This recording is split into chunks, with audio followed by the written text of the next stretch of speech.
I'm sitting here with the beautiful Andrea Marcovicci, who plays Aunt Claire in the upcoming film Driving by Braille. How are you, Andrea? I'm absolutely wonderful. Thank you for the compliment. Quietly. So what initially attracted you to this project?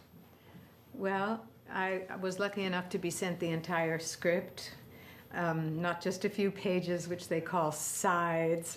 I've always wondered why they were called sides. I think of sides of bacon instead of a script, but it was a wonderful script. It read beautifully, and the part of Aunt Claire just jumped off the page as something that I would adore to play. And I wanted to play it right away. She's full of life, she's full of laughter, she's full of compassion.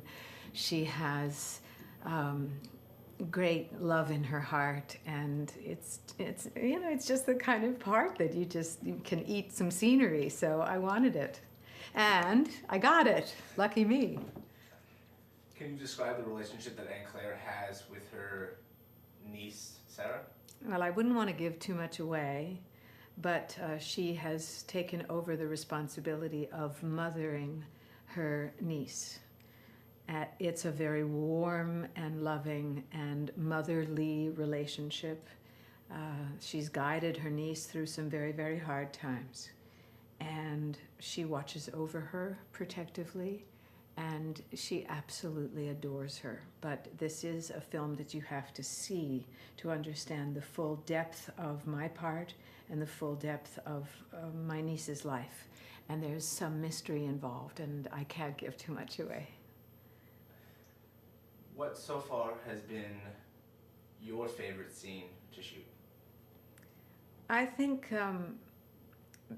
the scenes that I did right today in this kitchen has been my favorite scene, because my fellow actress Tammin is such a talented girl, and her eyes are so unbelievably green, and she's very surprising.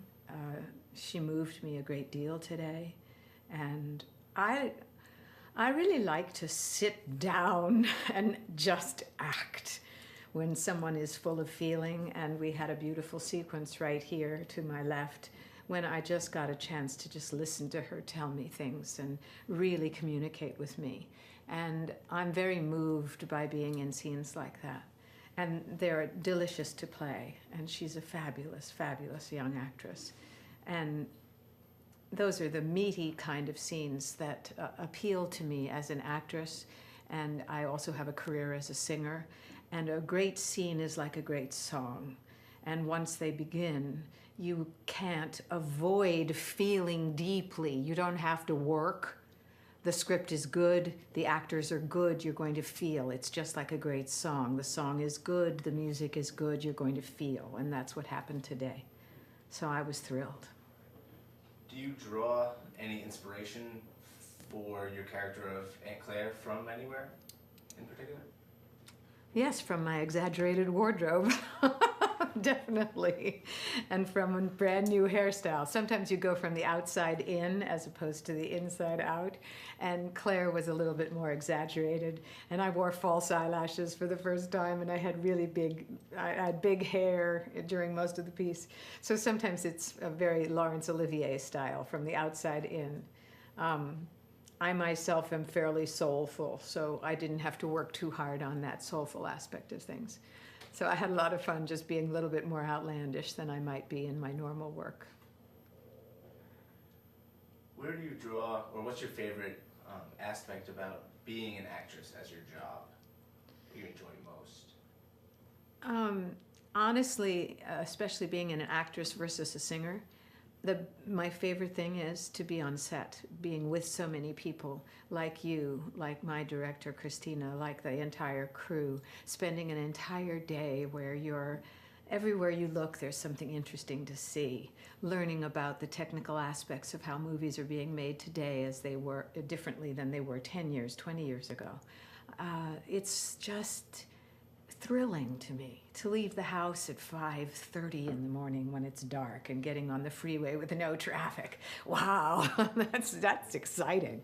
To just arrive and see craft services, to be called to the set, to memorize lines. There isn't anything about acting that I don't adore.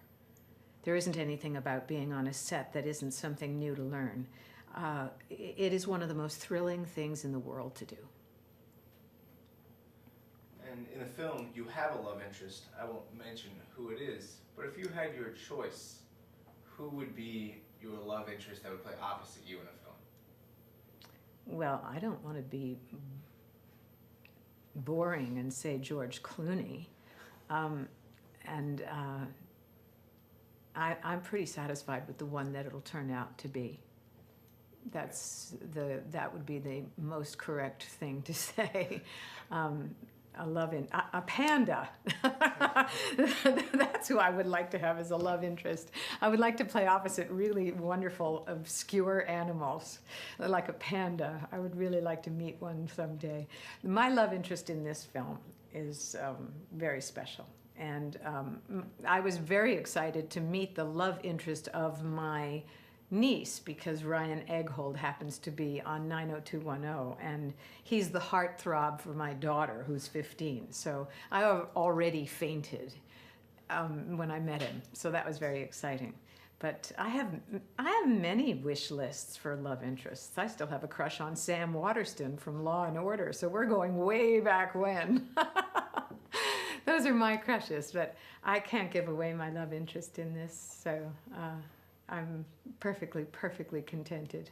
We'll have to watch to find out. Yes, we'll have to watch to find out, won't we? Yes. Mysteries, mysteries. Thank you, Andrea. You're very welcome.